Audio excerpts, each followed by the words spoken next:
আজকে আমাদের সাথে অতিথি হিসাবে সংযুক্ত হয়েছেন কারি হাফেজ মাওলানা সুলাইমান ইবনে তোহা। আসসালামু আলাইকুম ওয়া রাহমাতুল্লাহ। ওয়ালাইকুম আসসালাম ওয়া রাহমাতুল্লাহি ওয়া বারাকাতুহু। কেমন আছেন মহতারাম? আলহামদুলিল্লাহ শেখ ভালো আছি। আপনি কেমন আছেন? আলহামদুলিল্লাহ, খুবই ভালো আছি। আপনাকে পেয়ে আরো বেশি আনন্দিত এবং পুলকিত। আলহামদুলিল্লাহ। আলহামদুলিল্লাহ।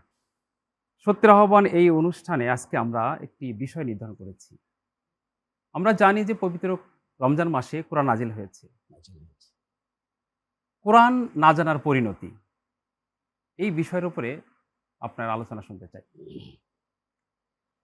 আলহামদুলিল্লাহ, আল্লাহর শুকর যে আপনি একটা চমৎকার আয়োজন করেছেন সত্যের আহ্বান এবং স্পন্সর করেছে, কো-স্পন্সর করেছে অনেক ব্যবসায়ী ভাইয়েরা। আমি খুব ধন্যবাদ জানাচ্ছি আপনাকে। মাহে রমাদানের এই আয়োজনটা আপনি নিজে পরিচালনা করার জন্য।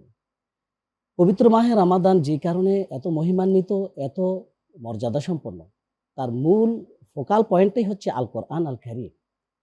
এটা হচ্ছে মানে ডিভাইন ডক্ট্রিন, আল্লাহ প্রদত্ত একটা মেসেজ, যে মেসেজটা মাহে রমাদানে এট এ টাইম লাইলাতুল কদরে লাউহে মাহফুজ থেকে নাজিল হয়েছিল।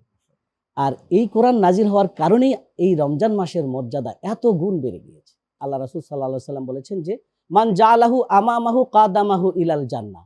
যে ব্যক্তি কোরআনকে সামনে এগিয়ে রাখবে, অর্থাৎ কোরআনকে প্রাধান্য দিবে, কোরআনকে শিখবে, ঘুম থেকে উঠেই মুয়াজ্জিনের আযান শুনে নামাজ পড়ে কোরআন তেলাওয়াতে লেগে যাবে। আল্লাহ রাসূল সাল্লাল্লাহু আলাইহি সাল্লাম বলেছেন, তাকে কোরআন এগিয়ে জান্নাতে নিয়ে যাবে। ওমান জাআলাহু খালফা যাহরিহি সাকাতহু ইলান নার। কোরআনকে যে অবহেলা করবে, ইগনোর করবে, কোরআনকে গুরুত্ব দিবে না, অন্যান্য সাবজেক্ট পড়াবে, বিজ্ঞান, chemistry, biology, physics, applied physics, নানান পড়াশোনা, কিন্তু কোরআন পড়ে না সে। আল্লাহ রাসূল সাল্লাল্লাহু আলাইহি ওয়াসাল্লাম বলেছেন, ওমান জাআলাহু খালফা যাহরিহি সাকাতহু ইলান নার। কোরআনকে যে পিছিয়ে রাখবে, কোরআন পিছনে থেকে ধাক্কা দিয়ে তাকে জাহান্নামে ফেলে দিবে। চমৎকার আলোচনা শুনছিলাম কোরআন না শেখার পরিণতি। প্রিয় দর্শক, নিয়ে নিচ্ছি ছোট্ট একটা বিজ্ঞাপন বিরতি।